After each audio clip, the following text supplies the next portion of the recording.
All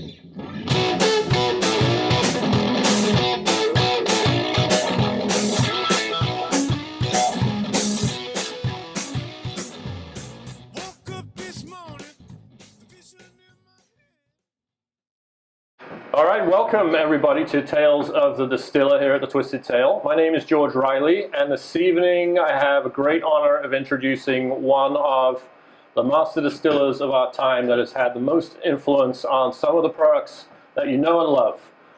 He is responsible for the juice inside the bottles of many highly respected brands, award-winning brands, and now has his own brand with his signature on it from the Old Elk Distillery.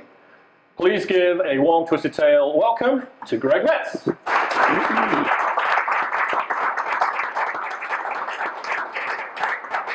Well, thank you very much. And on behalf of Old Elk and myself, thrilled that all you folks came here, and it's a pleasure to be here with you folks, and I'm looking forward to a really fun evening. So, well, thank you for being here. I know your time is precious, and you spend a lot of time talking about your beloved products and traveling around, and then the rest of the time in the distillery, obviously making these products. So we appreciate you carving out a few minutes to meet us all and introduce us to your wonderful line. Absolutely. So before Old Elk started, though, you have had a long storied career of 40 plus years in the industry, if I'm right. Yeah, absolutely. Yes. Starting with Seagrams. Yes. In 1978. Have I got that correct? Yes, sir. That's the year before I was born. Mercy. You didn't have to say that. Yeah, well, blow the dust off. So 41, 42 years in the industry. During that time, I'm sure you have seen a lot and gone through all of the stories. But tell us about how you got started, what your job was when you first started in 1978. With Seagrams. Okay. Well, that's probably one of the most asked questions these days, as I'm on the road a lot with Old Elk. But the big question is, how did you get into bourbon? How did you get into whiskey? And the truth of the matter is that it was absolutely pure dumb luck. So back in 1978, I was graduating in the spring of 1978. I was graduating from the University of Cincinnati with a chemical engineering degree. And back then, companies actually came to campus to recruit for open positions that they had at their plants. And as it was, Joseph E. Seagrams and Sons was on campus recruiting for positions that they had open at their Lawrenceburg, Indiana distillery. So I joined up for the interviews. I went through the process and was lucky enough to have been offered a job. But truth of the matter is, beyond that, I had no idea what I was getting into, other than I was 23 years old and I was going to go work for a company that made whiskey. So I thought, well, that's got to be pretty damn cool. And the fact of the matter is that 41 years later, it's still pretty damn cool. But so I guess the short story long, or long story short, is in June of 1978, I started in Lawrenceburg. And what I didn't know at the time was that I was going to get the best training in the world relative to becoming a master distiller. Joseph E. Seagrams at that time was #1 in the business. I believe that distillery was probably the largest in the world. And I was basically starting in Lawrenceburg. So part of the Seagram training program was that everybody, no matter who you were, what your degree was in, how old you were, everybody started in the basement. You started at the ground level as an entry-level management position. And the training program was that you had to go through every department in that distillery before you evolved into your specialty field, so that you had a very good understanding of how all the departments interrelate and react with each other relative to producing products at the end of the day. So for me, my training under Joseph E. Seagrams and Son actually lasted 24 years. And had they stayed in the business, I would probably still be there doing their training program. So over that 24-year period, I migrated through all departments in the plant. My first position was a electrician, coppersmith supervisor, and right off the bat, I was challenged because here's a young 23-year-old punk coming out of college, and here I am in charge of the electricians who were craftsmen and coppersmiths who were craftsmen. We had 13 different bargaining units at that facility, and a majority of those gentlemen were my dad's age, so you can just figure how well that went for the first year. But again, that's the way you started, and you had to figure out, how to develop relationships and how to make it work and how to overcome barriers like that. My background was really fit the distilling business perfectly. Chemical engineering has heat transfer. You've got fluid flow, distillation. Didn't really have any microbiology, so that was on-the-job training. But all those facets of engineering really lend itself well to all the process involved at the distillery. One thing that may be not all that well known is that Seagrams, from the 1940s on, actually had their own research department that was made up of many PhD scientists that studied every aspect of making whiskey, from all the way from water through maturation. And they did, on the outside of my office, there was volumes and volumes and volumes of all these experiments that they ran. And what they did is they actually condensed all that knowledge and data into their own two company textbooks, which we refer to as the Blue Bibles. And those are all the practices and all the means that it takes to make world-class quality spirits. I think it might be surprising to a few people to hear how heavy an influence the science behind it has. I mean, we're used to watching shows like Moonshiners on TV, where they're in the backwoods and throwing things in a pot and exploding and trial and error, and there doesn't seem to be an understanding of the science behind it. You can't make whiskey out of bad water. You can't make good whiskey out of bad grain. You can't make good whiskey out of bad fermentation. Truthfully, the distillation process when you're making whiskey is really quite simple and probably doesn't have as big of an impact on the product as the water, the grain, and the fermentation. Seagrams had probably a library of 2,000 or better different yeasts. That was probably the largest library in the world. But those research people actually condensed that 2,000 down to about 5 that made superior whiskeys for the Seagram products back in the day. Talk a little bit about the skill sets of master blender, because I feel like sometimes people hear, oh, this is a contract distilled product, it's not their own, and it gets put down a little bit, but there's such a finesse in blending different barrels to your specific taste profiles, getting the consistency of that over and over again. Talk to us a little bit about the process of that. Well, blending actually is used throughout the entire industry, and it many times it gets a negative connotation, but that's everybody in the business blends. I mean, if you're whoever, if you're trying to maintain your flavor profile from one year to the next, you have to blend different ages, maybe different mash bills within your bourbon, and you need to adjust those up and down every year, because every year you've got weather changes, you've got growing year changes with the grains, and so there's a whole lot of aspects that change every day. Even the climate related to when you age the products is going to change, your flavor profile mildly. So everybody blends in some form or fashion. Let's talk about the malted barley part of this for a second, because American malts, I feel like, are becoming a new segment in the whiskey world. This is a bourbon, obviously, because it has a majority of corn in it, but the high percentage of malt is somewhat akin to what is going on with American malts.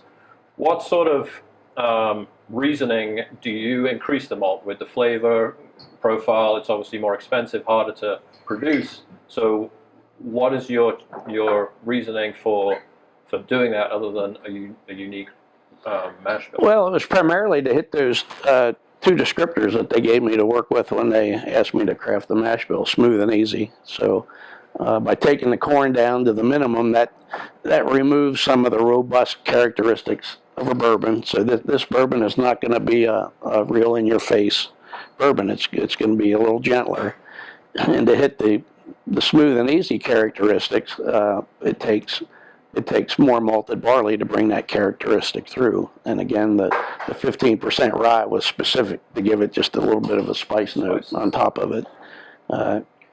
Also, the proof on the flagship bourbon, which is the first one we're going to try, is 88 proof.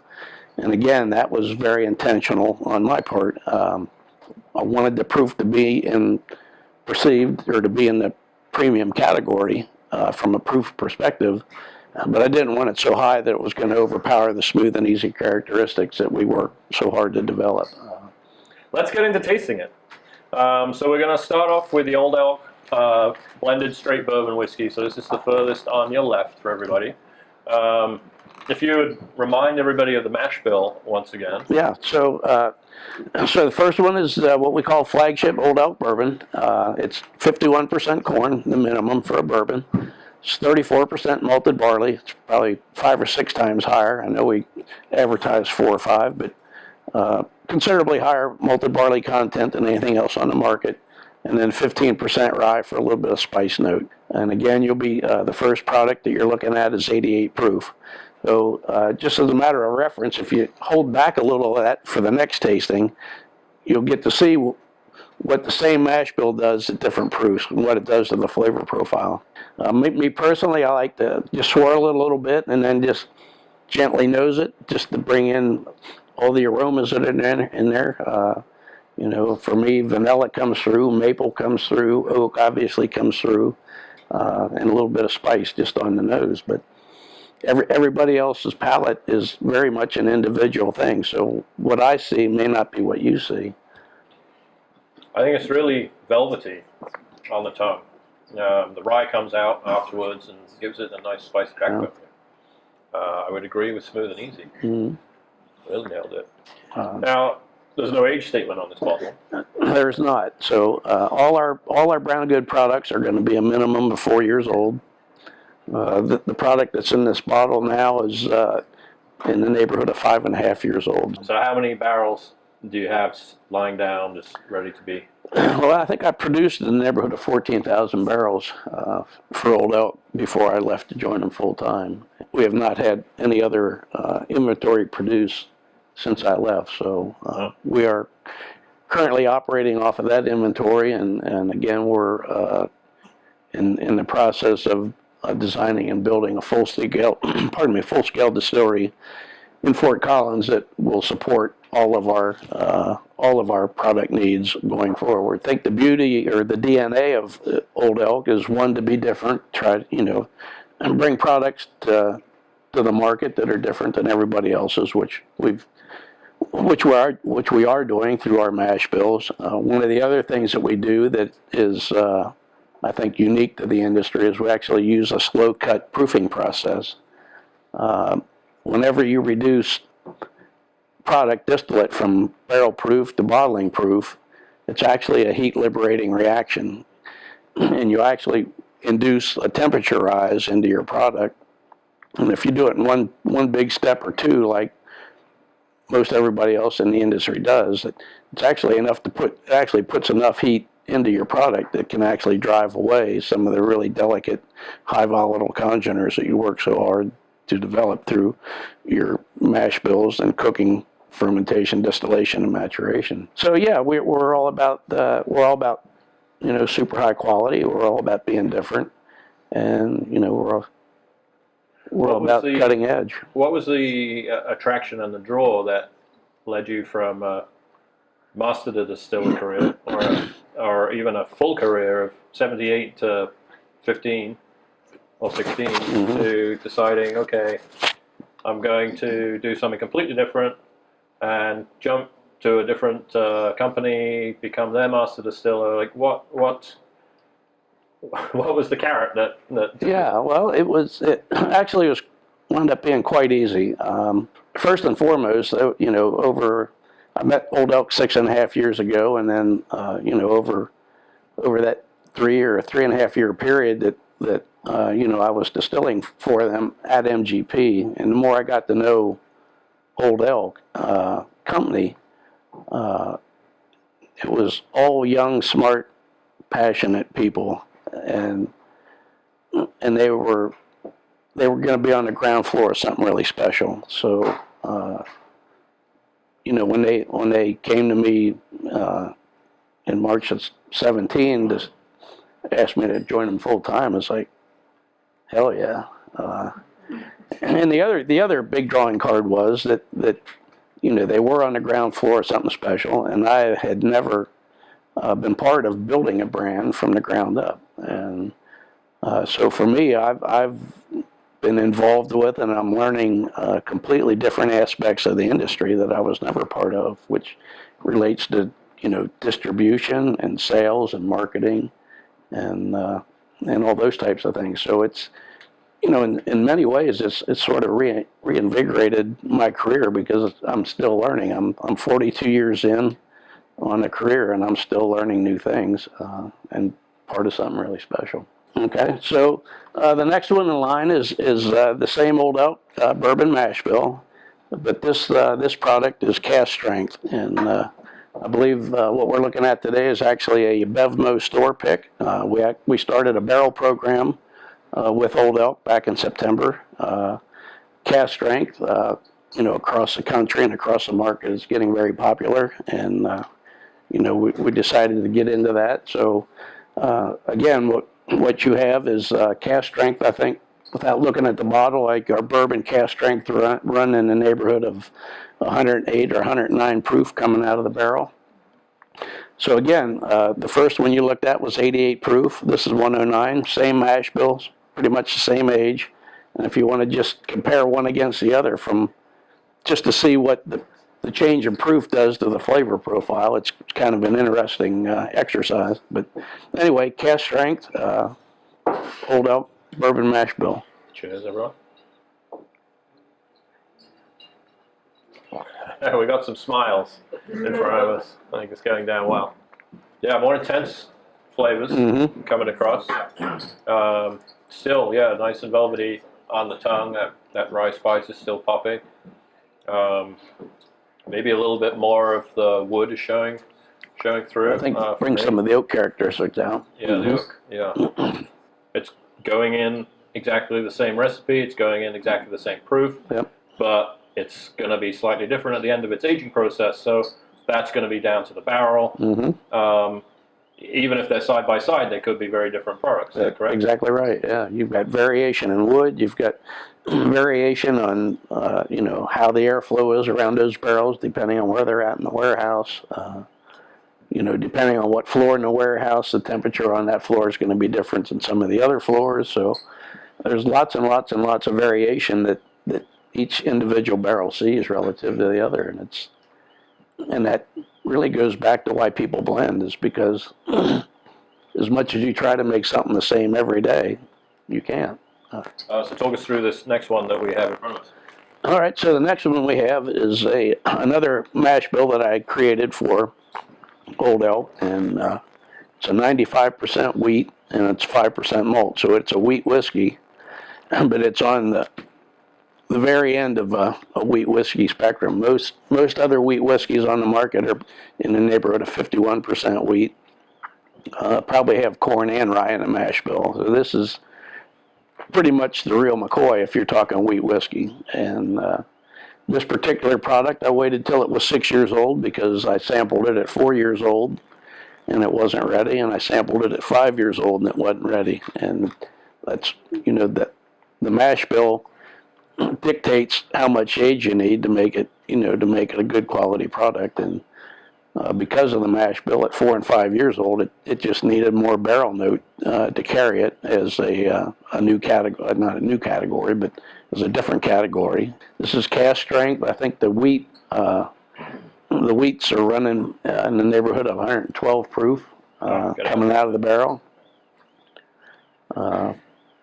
And again, this is an entirely different category. It's not a bourbon whiskey and it's not a rye whiskey. So it's wheat whiskey, and it's a very, very high-end wheat whiskey.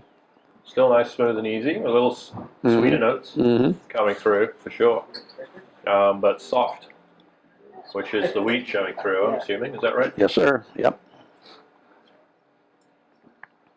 I think we should be interviewing you.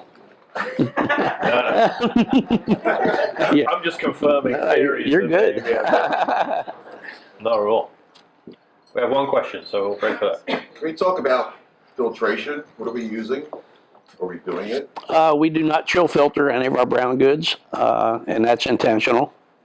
When you chill filter, you strip flavor and you strip color, and it's, the risk to not chill filtering is that you can get what they call a protein haze can develop in your bottle.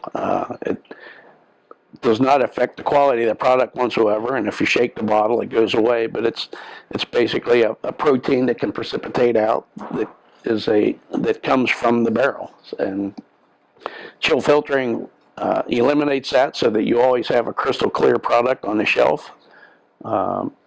We've elected not to chill filter so that we don't strip out flavors that we work hard to produce or color.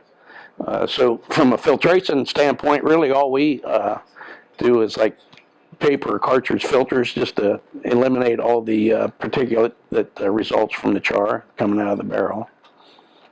You also talked about barreling and the proofs that we have here with the bottle proof, the barrel proof line. Is there a difference in barreling proof? Yes, or there the is. proof that it goes into the barrel? Great question. Yes. So the Old Elk bourbon barrel entry proof is 115, and on the wheat and the rye, the barrel entry proof is 120. By doing 115, you don't get as much liquid in the barrel. So over the period of a year of production or whatever, you're going to use more barrels, which is going to increase the cost of your product. So, but we elected to do it the right way. The right way is not a good term because that would imply that 120 proof is the wrong way, and that's not the case at all. But anyway, for a bourbon, Seagram always thought that 115 proof barrel entry proof was prime time, and for the rye and the wheat, 120 proof is what they liked, and I pretty much stuck with what I learned from them. So for both of these products, we're coming out at 108.9 and 114. Yeah.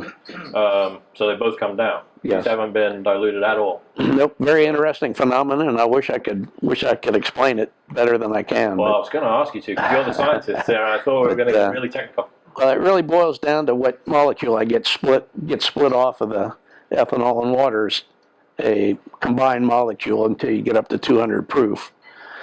So for whatever reason in Lawrenceburg, because of the type of warehouses they have there, they're substantial brick and concrete buildings as opposed to like a tobacco barn type warehouse that they use in Kentucky. So the Lawrenceburg warehouses, because of the way they're built, act like a gigantic battery. So on a daily basis or even on a seasonal basis, they don't see as extreme swings in temperature and humidity as the Kentucky warehouses do. I think climate-wise, I think Lawrenceburg and Kentucky are very similar. I think we get, the same type of winters, same type of humidity in the summers.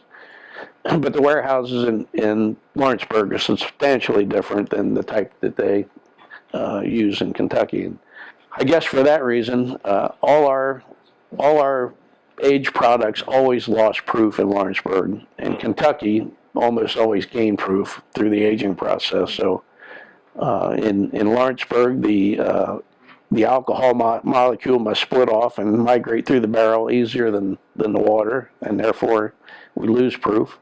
In Kentucky is vice versa. The water molecule seems to split off and go through the barrel, and which makes their proof go up. And now we have some special releases too. So one of them in front of us is a bourbon cream. Oh yeah. So tell us about the theory behind that, why you're producing that, and some of your other specialty products. Yeah. So this is a bourbon cream, and you can be the judge, but this bourbon cream is entirely different than any other bourbon cream that you've had. For one, it is not a liqueur, so it doesn't have sugar in it, it doesn't have colors in it, it doesn't have neutral grain spirits in it. It's a really, really simple product. It's pure dairy cream, and it's 2-year-old Old Elk bourbon. That's it. No other additives. So I'll let you folks be the judge, but it's entirely different than any other bourbon cream that you've tasted.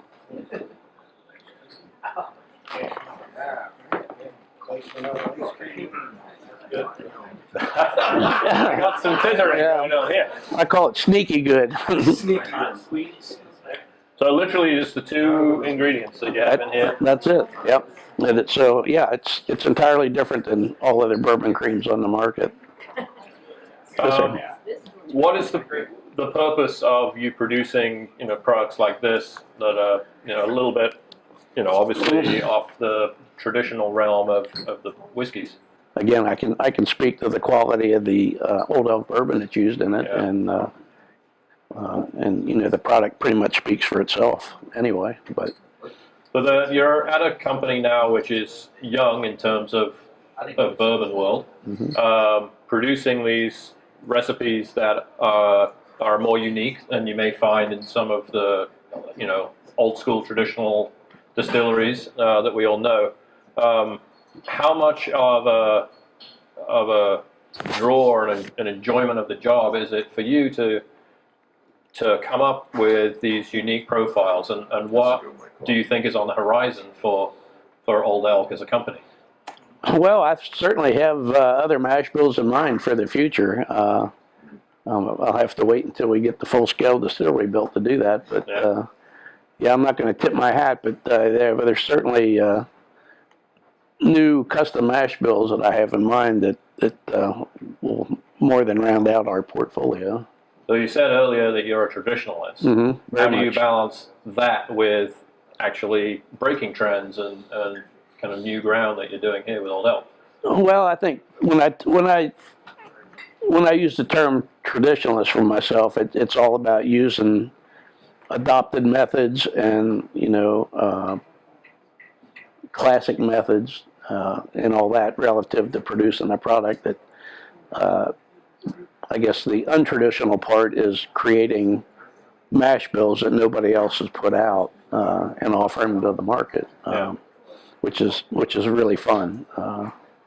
And actually the craft arena has done a lot along those lines already. A lot of those folks are, much like the craft brewers have busted out of the shell, so to speak, and tried new and different things and offerings to the public. So we're still in this bourbon boom, which started 10 years ago or so. Mm-hmm. It's brought out lots of new brands, new techniques, new methods of thinking. Where do you think that the industry is heading to now? Well, I don't see any signs that it's letting up. It may be that the craft arena may be peaking. I don't know, but the whole enthusiasm about whiskey and bourbon, and all the products is not curbing at all. So we've tasted this line, lots of different products. We have other products that are on the way for Old Elk. We have award-winning products now under your name. Yes, sir. Whereas at MGP you had to give those awards to the other people you were making the products for. So as a tenured master distiller and in the industry for 40 plus years with all of these brands attached to your name, and now Old Elk as your own whiskey that you're master distiller for and responsible for, when are we going to see you in the Bourbon Hall of Fame? Well, I wish I could answer that question. I think there's a place for you there. Yeah. No, it could happen, I suppose. Do we agree? I want to thank you very much for your time. You've been very insightful. We've enjoyed some really great whiskeys. Everyone is going to be looking out for the new products going to be released in 2020 and beyond. I think that it's important to note, too, the different styles of being able to taste whiskey. One of the reasons I'm sure you're putting out different types of whiskey because people drink it differently. People can enjoy it neat like we are, or on the rocks, or simple dash of water. But when you create a whiskey, some people will create a bartender whiskey or a whiskey specifically for sipping.